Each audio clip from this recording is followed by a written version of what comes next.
Pada malam hari ini kita akan bicarakan mengenai designing and managing integrated marketing channels atau mendesain dan memanage saluran pemasaran yang terintegrasi. Sebagian besar produsen tidak menjual barang mereka secara langsung kepada pengguna akhir. Antara produsen dan pengguna akhir terdapat satu atau lebih saluran pemasaran. Saluran pemasaran atau marketing channel adalah jaringan yang terdiri dari berbagai perantara seperti distributor, pengecer, agen penjualan atau grosir, di mana mereka membantu dan menghubungkan produsen dengan pengguna akhir. Marketing channel merupakan kumpulan organisasi yang saling bergantung yang berpartisipasi dalam proses membuat produk atau layanan yang tersedia untuk digunakan atau dikonsumsi. Perantara pemasaran ini menjalankan berbagai fungsi untuk mempermudah distribusi, promosi, pemasaran produk pada konsumen. Selain itu, saluran perantara pemasaran ini juga bermanfaat atau berfungsi sebagai menyimpan dan mengirimkan barang, menyediakan informasi pasar, memfasilitasi transaksi, mengkoordinasikan promosi, memberikan layanan pelanggan, dan sebagainya. Jadi perantara pemasaran ini memainkan peranan penting dalam memperlancar aliran produk dari produsen ke pengguna akhir, serta membantu memenuhi kebutuhan dan preferensi dari pengguna akhir. Jadi penting bagi produsen untuk membangun hubungan yang baik dengan perantara pemasaran dan memilih saluran pemasaran yang sesuai untuk mencapai tujuan pemasaran mereka.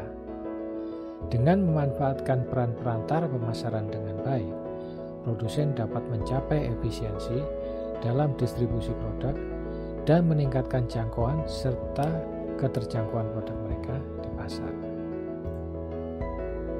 Oke, kita belajar lebih lanjut mengenai intermediaries atau perantara. Jadi perantara itu macam-macam.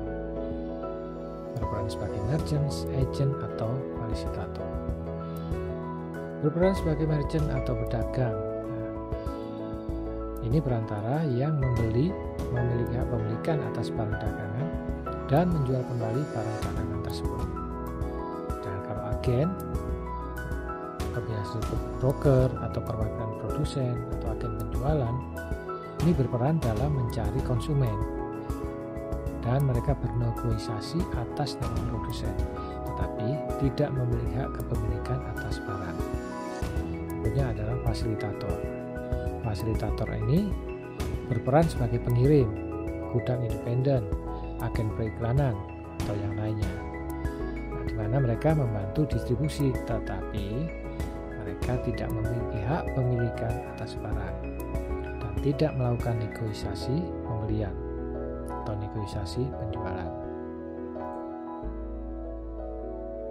Keputusan saluran pemasaran adalah salah satu keputusan paling penting dihadapi oleh manajemen. Saluran pemasaran yang dipilih oleh perusahaan secara signifikan akan mempengaruhi semua keputusan pemasaran lainnya.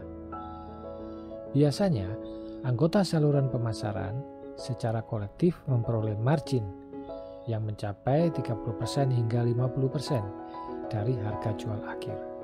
Sebaliknya, biaya iklan biasanya hanya mencakup kurang dari 5% hingga 7% dari harga akhir. Hal ini menunjukkan bahwa anggota saluran pemasaran seperti pedagang grosir dan pengecer berkontribusi signifikan terhadap margin keuntungan yang diperoleh dalam rantai distribusi. Sementara itu, biaya iklan meskipun penting dalam mempromosikan produk hanya menyumbang lebih kecil dari harga jual akhir.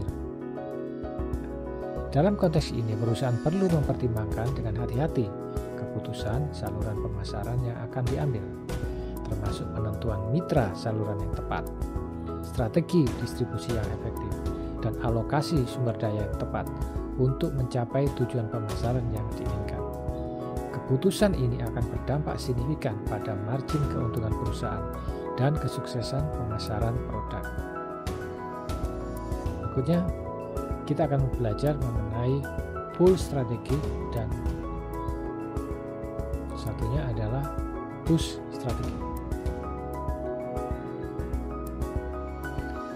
Jadi ini merupakan dua pendekatan yang berbeda dalam pengelolaan saluran pemasaran atau marketing channel untuk mempengaruhi permintaan dan penjualan produk. Berikut adalah penjelasan singkat tentang keduanya. Oke, sekarang kita bahas dulu pull strategi. Pull strategi atau strategi tarik, fokus utamanya adalah menarik konsumen akhir. Fokus utamanya adalah konsumen akhir atau pengguna produk. Produsen berupaya untuk membangun kesadaran merek dan menciptakan permintaan yang kuat di antara konsumen.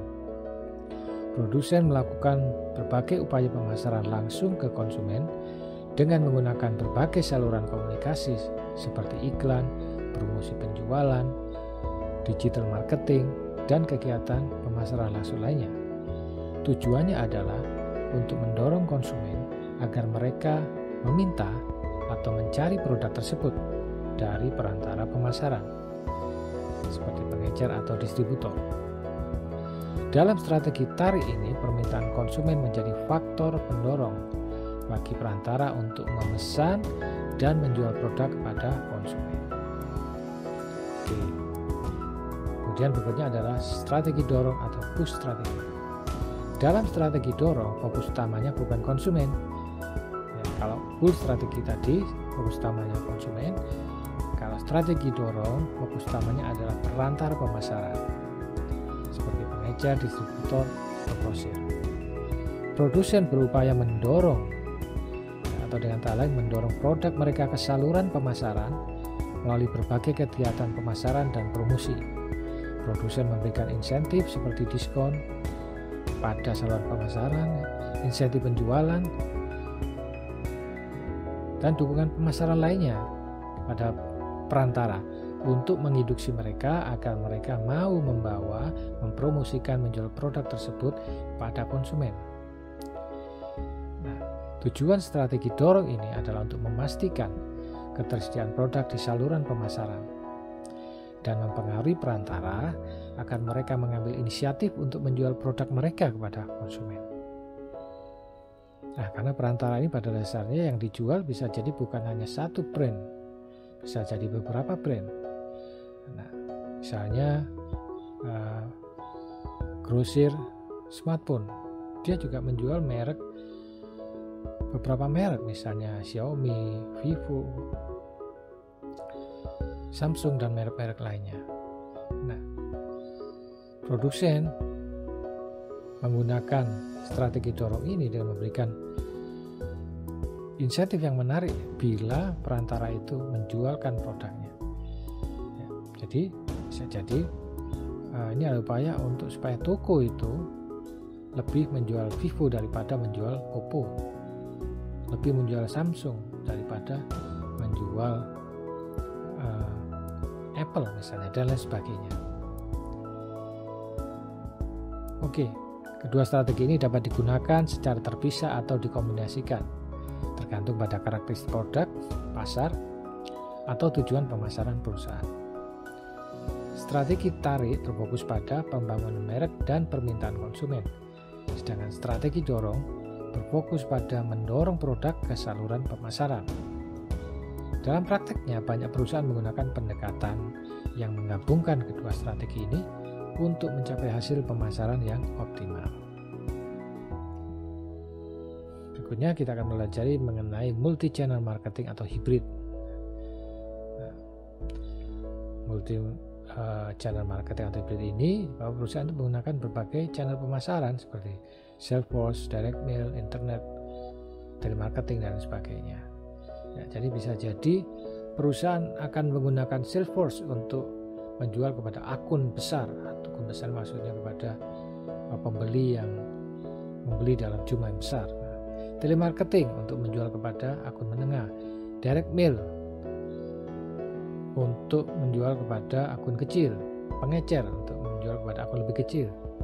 Dan internet untuk menjual barang-barang khusus.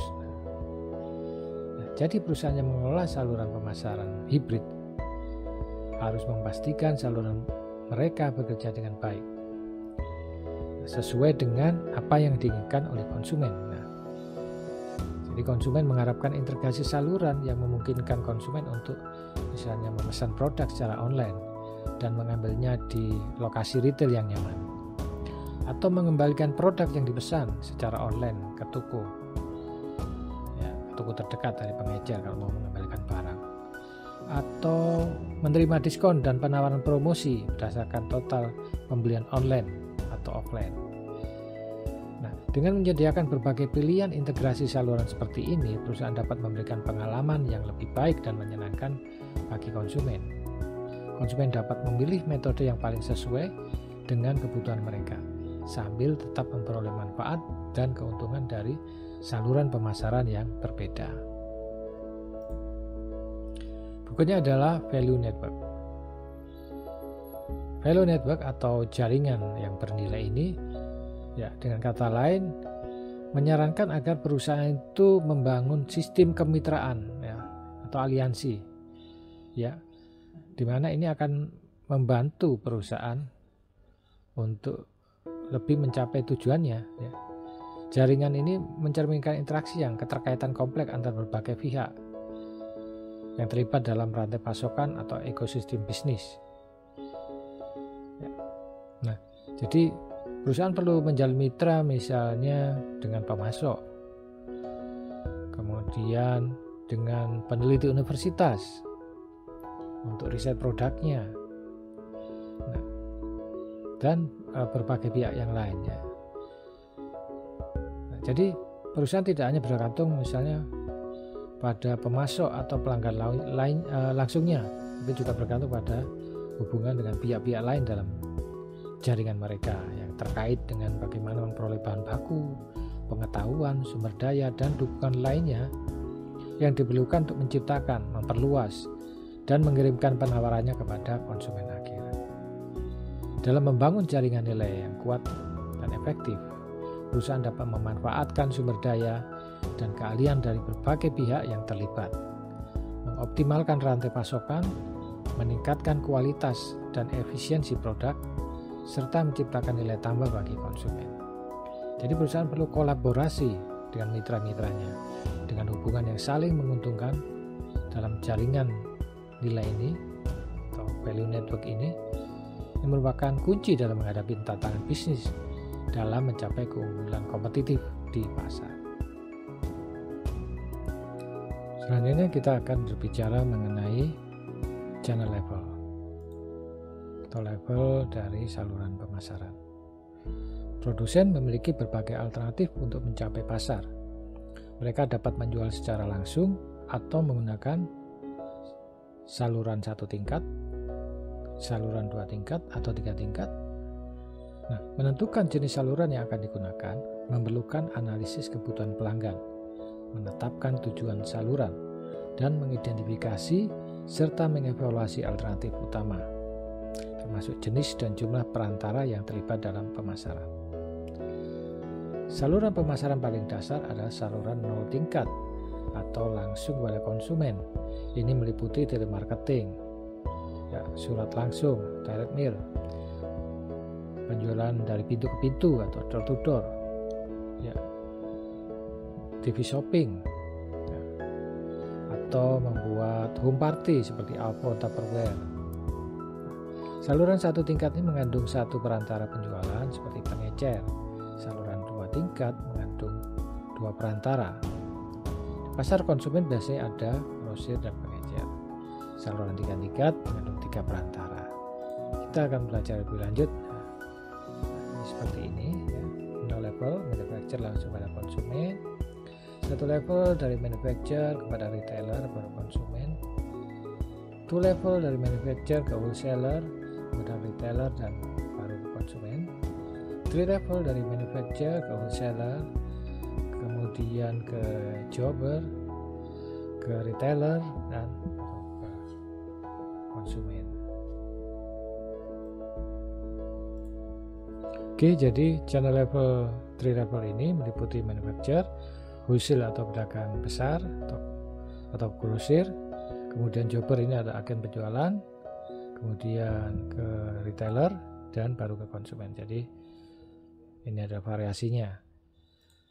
Kemudian channel level untuk B2B atau business to business, 0 level dari manufacturer ke industrial customer, 1 level dari manufacturer ke industrial distributor baru ke industrial customer, 2 level dari manufacturer ke manufacturer representative, kemudian ke industrial distributor baru ke industrial customer, 3 level dari manufacturer ke industrial sales brand baru ke industrial distributor baru ke industrial customer.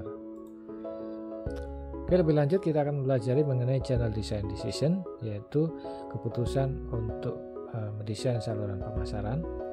Jadi hari ini terkait perlu menganalisa customer want and needs, kemudian menetapkan objective and constraint atau menetapkan tujuan dan batasan saluran, kemudian mengevaluasi alternatif saluran, ya, identifying and evaluate alternative. Nah, seperti tadi analisisnya dimulai dengan analisa customer need and want, karena pada dasarnya konsumen itu memiliki kebutuhan yang berbeda-beda. Ada yang fokus pada kualitas, ada yang fokus pada harga, ada yang fokus pada kenyamanan, ada yang fokus pada pemenuhan kebutuhan bersosialisasi. Nah, jadi diharapkan output dari saluran pemasaran ini, bisa memberikan special convenience. Ya, special convenience ini memberikan kemudahan dalam konsumen membeli. Nah, kemudian waktu tunggu untuk menerima barang, service backup, keragaman produk, ya, dukungan layanan. Nah, ini diharapkan output dari saluran pemasaran. Kemudian menetapkan tujuan, ya, dan batasan. Jadi pemasar harus menetapkan tujuan saluran pemasaran. Ya. Jadi perusahaan harus mengidentifikasi beberapa segmen pasar, ya, berdasarkan layanan yang diinginkan, kemudian memilih saluran yang terbaik untuk masing-masing segmen. Tujuan saluran bervariasi tergantung pada karakteristik produk. Jadi pemasaran menyesuaikan tujuan saluran pemasaran mereka, ya, nah, dengan mempertimbangkan berbagai hal, yaitu antara lain service dan biaya. Identify channel alternatif. Ya, setiap saluran mulai dari sales force, agen, distributor, dealer, direct mail, telemarketing, internet punya kelebihan dan kelemahannya masing-masing. Sales force dapat menangani produk dan transaksi yang kompleks, tapi biayanya tinggi. Internet memiliki biaya murah, tapi mungkin tidak efektif dengan produk yang kompleks. Distributor dapat menciptakan penjualan, tetapi perusahaan kehilangan kontak langsung dengan pelanggan. Beberapa klien dapat berbagi biaya perwakilan produsen, tetapi upaya penjualan mereka kurang intensif dibandingkan dengan yang dilakukan oleh perwakilan perusahaan. Alternatif saluran berbeda dalam 3 hal, ya, yaitu tipe dari perantara, ya, type of intermediary, number of intermediary, jumlah pelanta yang diperlukan, term and responsibility, syarat serta tanggung jawab masing-masing.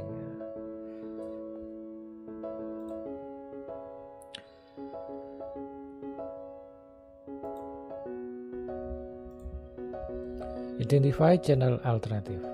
Jadi mengidentifikasi alternatif saluran pemasaran, kemudian memilih yang mana. Setiap saluran mulai dari sales force hingga agen, distributor, dealer, direct mail, telemarketing, dan internet memiliki kelebihan dan kelemahan masing-masing. Sales force dapat menangani produk dan transaksi yang kompleks, tetapi biayanya tinggi. Internet memiliki biaya murah, tetapi mungkin tidak seefektif dengan produk yang kompleks. Distributor dapat menciptakan penjualan, tetapi perusahaan kehilangan kontak langsung dengan pelanggan. Beberapa klien dapat berbagi biaya perwakilan produsen, tetapi biaya penjualan menjadi kurang intensif dibandingkan dengan yang dilakukan oleh perwakilan perusahaan. Alternatif saluran berbeda dalam 3 pertimbangan, yaitu tipe dari perantara, type of intermediaries, number of intermediaries, jadi jumlah perantara yang dibutuhkan, serta syarat dan tanggung jawab masing-masing perantara. Type of intermediaries, ya, jadi contohnya produsen radio satelit memiliki beberapa pilihan untuk menjual produknya. Misalnya apakah akan menjual ke OEM. OEM adalah singkatan dari Original Equipment Manufacturer, ya, di mana perusahaan ini memproduksi komponen produk yang nanti akan dijual kepada perusahaan lain dengan merek dari pemesan. Ya, jadi sekali lagi, satelit radio manufacturer bisa menjual kepada OEM, bisa menjual ke dealer mobil, atau ke konsumen secara langsung. Nah, selanjutnya kita menentukan jumlah perantara yang dibutuhkan. Nah, ini ada intensive distribution atau selective distribution. Distribusi selektif, ya, atau selective distribution adalah mengacu pada strategi di mana produsen memilih dengan cermat sejumlah outlet penjualan yang akan menjual produk mereka. Jadi dipilih, tidak semuanya bisa. Produsen memilih outlet penjualan berdasarkan kriteria, misalnya reputasinya, lokasinya, ukuran, serta kualifikasi lainnya. Strategi ini umumnya digunakan untuk produk yang membutuhkan pendekatan pemasaran yang lebih fokus dengan target pasar tertentu. Contoh distribusi selektif untuk produk elektronik atau produk fashion yang hanya tersedia di toko-toko tertentu, ya, atau melalui saluran distribusi yang terbatas. Misalnya kalau di sini toko musik Melodia, dia hanya boleh menjual piano merek Yamaha, tidak boleh menjual piano lain. Nah, oke, berikutnya adalah distribusi inklusif. Distribusi inklusif ini mengacu pada strategi di mana produsen berupaya untuk membuat produk mereka tersedia di banyak outlet. Nah, tujuan dari distribusi inklusif ini adalah memaksimalkan ketersediaan produk dan memudahkan konsumen dalam memperolehnya. Strategi ini umumnya digunakan untuk produk konsumen massal yang bersifat umum. Ya. Nah, contoh dari distribusi inklusif ini produk makanan atau minuman yang tersedia di berbagai supermarket, warung, platform e-commerce, dan lain sebagainya. Berikutnya adalah evaluating channel alternatif. Ya. Jadi setiap alternatif saluran perlu dievaluasi bagaimana dari segi ekonomi, kontrol, dan adaptasi. Dari segi ekonomi, setiap alternatif saluran akan menghasilkan tingkat penjualan dan biaya yang berbeda. Perusahaan akan mencoba untuk menselaraskan pelanggan, ya, dan saluran untuk memaksimalkan permintaan dengan biaya yang rendah. Langkah pertama adalah memperkirakan berapa banyak penjualan yang mungkin dihasilkan oleh setiap alternatif perantara. Langkah selanjutnya adalah memperkirakan biaya penjualan untuk volume yang berbeda melalui masing-masing saluran. Langkah terakhirnya membandingkan penjualan dan biaya. Ya, dalam evaluasi kriteria ekonomi ini, perusahaan harus mempertimbangkan potensi penjualan yang dihasilkan oleh masing-masing saluran, serta biaya terkait dengan menjalankan saluran tersebut. Dengan membandingkan penjualan dan biaya dari setiap alternatif saluran, perusahaan dapat memilih saluran mana yang memberikan keseimbangan terbaik antara tingkat penjualan dengan biaya yang efisien. Nah, manajemen saluran yang efektif memerlukan pemilihan perantara, pelatihan, motivasi bagi perantara. Tujuannya adalah membangun kemitraan jangka panjang yang menguntungkan bagi semua anggota saluran. Ketika memilih anggota saluran, produsen harus menentukan karakteristik apa yang membedakan di antara perantara tersebut. Dalam hal ini dilakukan penelitian pasar, pelatihan yang cermat, program-program pengembangan kapabilitas lainnya yang dapat memotivasi dan meningkatkan kinerja perantara. Produsen harus secara berkala mengevaluasi kinerja perantara berdasarkan standar yang telah ditetapkan dalam program promosi dan pelatihan. Dengan melakukan evaluasi ini, produsen dapat mengidentifikasi kekuatan dan kelemahan perantara, serta memberikan umpan balik yang diperlukan untuk meningkatkan kinerja mereka. Dalam menjalin kemitraan yang sukses dengan perantara, produsen juga perlu membangun saling pengertian, kepercayaan, dan komunikasi yang efektif dengan tujuan mencapai tujuan bersama dan memastikan keuntungan jangka panjang bagi semua saluran. Berikutnya kita akan mempelajari mengenai channel integration and system. Jadi pengintegrasian saluran pemasaran. Saluran pemasaran dapat diorganisasikan dalam berbagai bentuk, termasuk saluran pemasaran vertikal atau vertical marketing system, horizontal marketing system, serta integrating multi-channel marketing system. Berikut penjelasannya masing-masing. Saluran pemasaran vertikal adalah saluran pemasaran yang mengacu pada kombinasi atau kolaborasi antara perusahaan dalam rantai pasokan yang terlibat dalam produksi, distribusi, dan penjualan produk. Dalam saluran pemasaran vertikal, perusahaan-perusahaan dalam rantai pasokan bekerja sama untuk mengoptimalkan aliran barang dan informasi di antara mereka.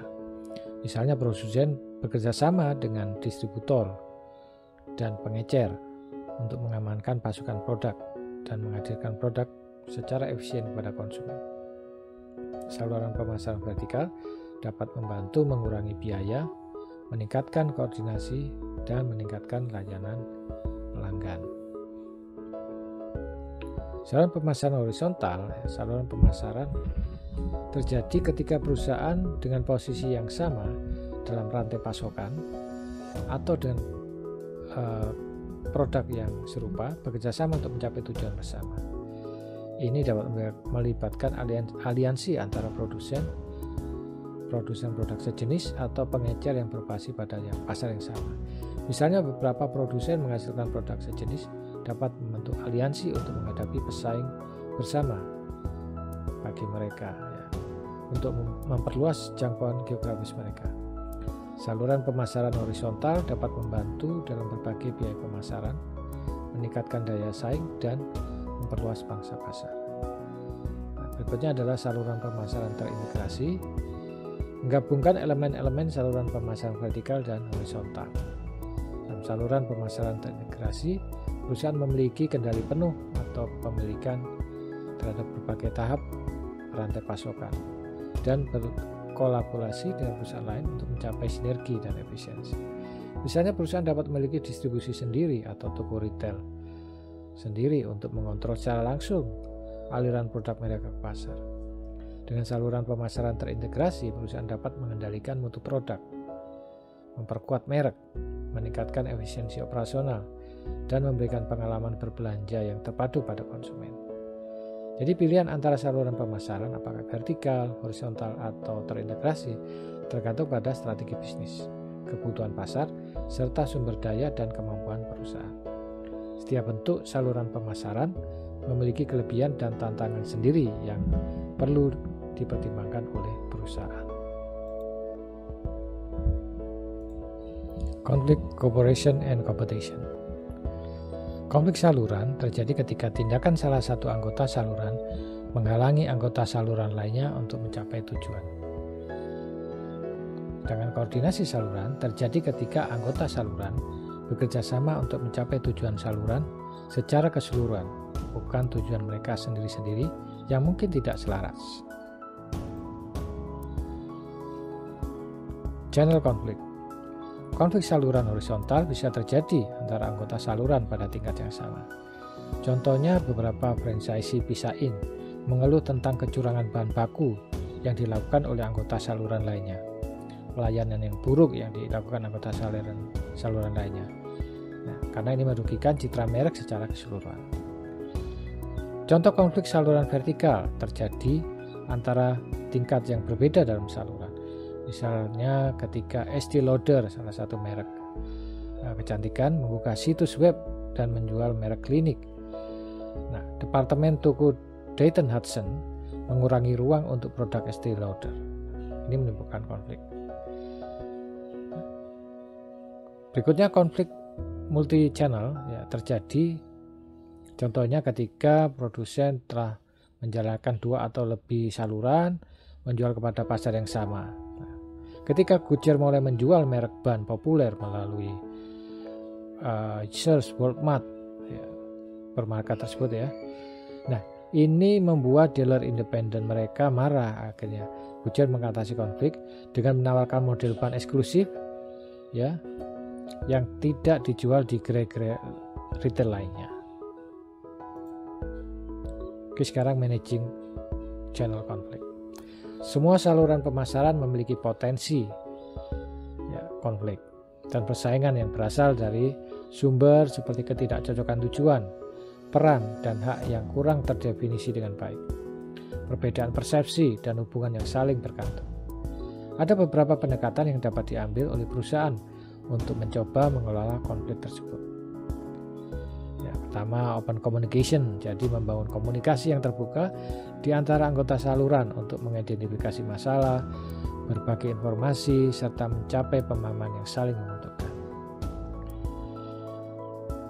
Clear roles and responsibility, menetapkan peran dan tanggung jawab ya, bagi setiap anggota saluran. Ya, jadi menetapkan peran dan tanggung jawab yang jelas bagi setiap anggota saluran, sehingga masing-masing tahu apa yang diharapkan dari mereka dan bagaimana mereka berkontribusi dalam mencapai tujuan mereka. Conflict resolution mechanism, atau membangun mekanisme penyelesaian konflik yang efektif seperti mediasi atau arbitrasi untuk membantu menyelesaikan konflik secara adil dan efisien.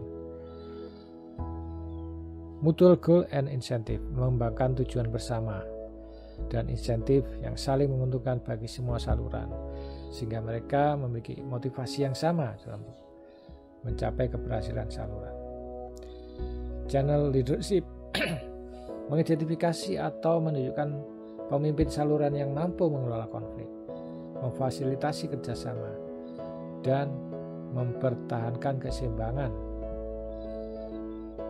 bagi kepentingan semua pihak. Kontrak agreement, membuat perjanjian kontrak yang jelas dan terperinci di antara anggota saluran untuk mengatur hak, kewajiban, dan aturan yang mengatur hubungan mereka. Jadi ini contoh-contoh pendekatan yang bisa dilakukan dalam mengelola konflik dalam saluran pemasaran. Nah, dengan usaha untuk meminimalkan dampak negatifnya dan mempromosikan kerjasama yang lebih baik di antara anggota saluran pemasaran.